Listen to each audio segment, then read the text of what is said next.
వసంత ఋతువుకు రాకను భారతదేశం అంతటా కూడా వసంత పంచమి పండుగ చాలా ఉత్సాహంగా జరుపుకుంటూ ఉంటారు. ఈ పండుగ మాఘశుద్ధ పంచమి రోజున వస్తూ ఉంటుంది.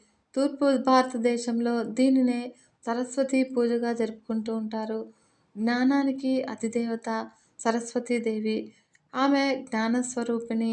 కాబట్టి శాస్త్రము, కళలు, విజ్ఞానము, హస్తకళలు మొదలైన వాటిని ఆ చదువుల తల్లి సరస్వతీదేవి అంశలుగా మన పెద్దలు భావించారు. కాబట్టి సృజనాత్మక శక్తికి, స్ఫూర్తికి కూడా వీణాపాణి అయిన సరస్వతీదేవిని సంకేతంగా చెప్పటం మన సంప్రదాయమని పండితులు చెబుతూ ఉన్నారు. వసంత పంచమిని ఎందుకు జరుపుకుంటారు అంటే శ్రీ పంచమిని విద్యారంభ దినంగా భావిస్తారు. మన తెలంగాణ రాష్ట్రంలోని బాసర క్షేత్రంలోను, ఇతర సరస్వతీ దేవాలయాల్లోనూ శ్రీ పంచమి రోజున పిల్లలకు అక్షరాభ్యాసాలు చేయిస్తారు.